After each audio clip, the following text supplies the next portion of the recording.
We move on to Matthew chapter 14 and verse 1. మత్తయి సువార్త 14వ అధ్యాయం 1వ వచనాన్ని చూద్దాం.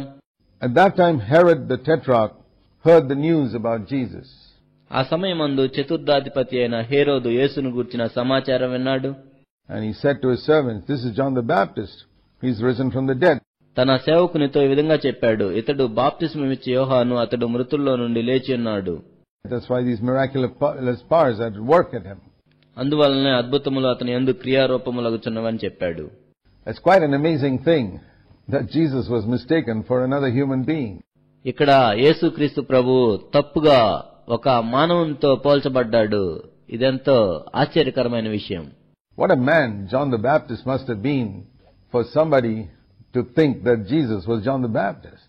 యేసుక్రీస్తు ప్రభువునే బాప్తిస్మమిచ్చే యోహాను అని ఎవరైనా అనుకుంటున్నారంటే బాప్తిస్మమిచ్చే యోహాను ఎంత గొప్ప మనిషి అయి ఉండాలి. That's really amazing. అది నిజంగా ఎంతో అద్భుతం.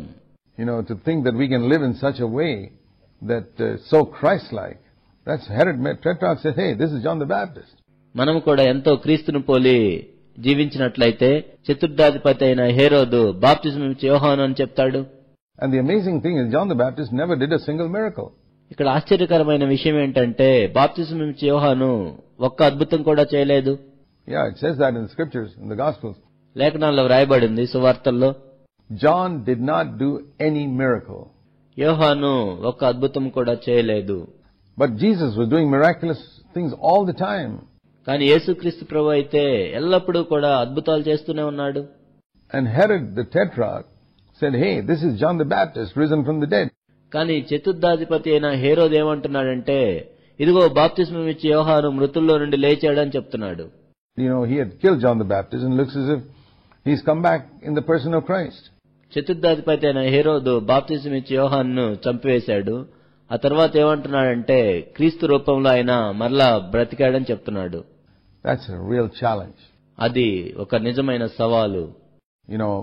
A wholehearted servant of God being considered equal to Jesus by a heathen man.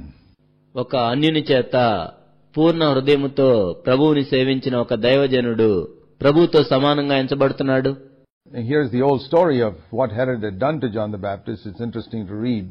హేరోదు బాప్తిస్మమిచ్చే యోహానుకి ఏమైతే చేశాడో దాని గురించిన కథ అంతా ఇక్కడ ఉంది. ఇది చదవటానికి ఎంతో ఆసక్తికరంగా ఉంటుంది. Herod had John arrested and bound him and put him in prison. హేరోదు యోహానును పట్టుకొని బంధించి చెరసాల్లో వేయించాడు. He himself didn't want to do it. హేరోదు తనంతట తానే ఈ విధంగా చేయాలనుకోలేదు. But because of his wife, whom he had married, who was actually the wife of his brother Philip. తన భార్య నిమిత్తం ఆ విధంగా చేశాడు. తన సహోదరుడు ఫిలిప్పు భార్య ఆమె. He got married to his brother's wife. తన సహోదరుని భార్యనే ఆయన పెళ్లి చేసుకున్నాడు. And John had been speaking to him, saying straight to his face, "It's not lawful for you to have your brother's wife." నీవు నీ సోదరుని భార్యను పెళ్లి చేసుకోవటం న్యాయం కాదని యోహాను హేరోదు యొక్క ముఖం మీదే చెప్పాడు. Boy, we need prophets like that who will speak the truth even to kings or big people in their churches, etc. రాజులకైనా వాళ్ళ సంఘంలో ఉన్న పెద్ద పెద్ద వాళ్ళకైనా సత్యాన్ని నేరుగా ఆ విధంగా చెప్పే ప్రవక్తలు మనకెంత అవసరం. And even though he wanted to put John to death, Herod యోహానును చంపించాలనుకున్నా he feared the multitude because the multitude regarded John as a prophet. జనసమూహములకు ఆయన భయపడ్డాడు. ఎందుకంటే జనసమూహములందరూ కూడా యోహాను ఒక ప్రవక్తను అనుకుంటున్నారు. And when Herod's birthday came, the daughter of Herodias danced before them and he pleased Herod. హేరోదు జన్మదినోత్సవం వచ్చినప్పుడు హేరోదియా కుమార్తె వారి మధ్య నాట్యమాడి హేరోదుని సంతోషపరచడానికి ప్రయత్నించింది. There he promised to give her whatever she asked. ఆమె ఏమడిగితే అది ఇస్తానని తాను వాగ్దానం చేశాడు. And she listened to her mother and asked her mother's advice. అప్పుడు ఆమె వెళ్లి తన తల్లి యొక్క సలహాను కోరింది. And mother said, "Ask for John the Baptist's head." బాప్తిస్మమిచ్చే యోహాను యొక్క తలను అడగమని తన తల్లి చెప్పింది. And she said, "I want John the Baptist's head on a platter." బాప్తిస్మమిచ్చే యోహాను తలను ఇక్కడ పళ్ళెంలో పెట్టి నాకు ఇప్పించమని ఆమె అడిగింది. And the king was so sad that he had made such a promise. అలాంటి వాగ్దానం చేసినందుకు రాజు ఎంతో విచారపడ్డాడు. But because he had given his oath and he didn't want to look humiliated in the presence of the dinner guests, కానీ తాను చేసిన ప్రమాణము నిమిత్తము తాను పిలిచిన అతిథుల మధ్య తన పరువు ప్రతిష్టల కోసం. Imagine what a weak person Herod was. హేరోదు ఎంత బలహీనుడో ఒకసారి ఊహించుకోండి. He was willing to cut off somebody's head just to please his dinner guests. తాను పిలిచిన అతిథులను సంతోషపరచటానికి ఒక వ్యక్తి యొక్క తలను తీయించటానికే సిద్ధపడ్డాడు. And he sent and had John beheaded. ఆ విధంగా యోహాను యొక్క తలను కొట్టించాడు. The head was brought on a platter and given to the girl. ఆ తల పళ్ళెంలో పెట్టి ఆ అమ్మాయికి ఇవ్వబడింది. And she brought it to her mother. ఆమె తన తల్లి యొద్దకు దాన్ని తీసుకుని వచ్చింది. And disciples came and buried him, and they went and reported it to Jesus. అంతటా యోహాను శిష్యులు వచ్చి శవమును ఎత్తుకుని పోయి పాతిపెట్టి యేసునొద్దకు వచ్చి తెలియజేశారు. When Jesus heard it, he withdrew from there in a boat to a lonely place by himself. యేసు ఆ సంగతి విని దోణి ఎక్కి అక్కడి నుండి అరణ్య ప్రదేశమునకు ఏకాంతంగా వెళ్ళాడు. Jesus was so human. యేసుక్రీస్తు ప్రభువును మనం చూసినట్లయితే ఎంతో మానవుడిగా ఉన్నాడు ఇక్కడ. And that's why he was so grieved when he heard about Herod killing his forerunner John the Baptist. తనకు ముందుగా పరిగెత్తిన బాప్తిస్మమిచ్చే యోహానును హేరోదు చంపించాడని విని ఎంతో దుఃఖపడ్డాడు. That he had to withdraw himself. దానికోసం ఆయన జనసమూహములకు దూరంగా ఏకాంతంగా వెళ్ళాడు. That's a good thing to do. We learn from the life of Jesus. యేసుక్రీస్తు ప్రభు యొక్క జీవితం నుండి మనం దీన్ని నేర్చుకొని చేయటానికి ఇదెంతో మంచిది. Whenever some pressure we feel of sorrow because of some circumstance or death or something like that, ఏదైనా పరిస్థితిని బట్టి కానీ లేక మరణాన్ని బట్టి కానీ ఆ దుఃఖం యొక్క ఒత్తిడిని మనం ఎదుర్కొంటున్నప్పుడు మనం కూడా ఈ విధంగా చేయటం మంచిది. we need to withdraw and get alone with God and overcome that.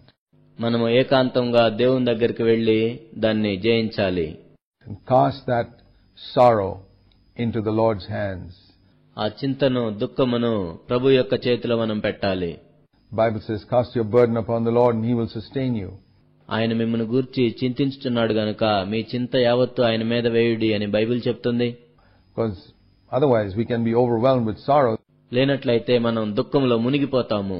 There are a lot of Christians like that who face some difficult situation or a sorrowful situation. అనేక మంది క్రైస్తవులు ఈ విధంగా ఉంటారు.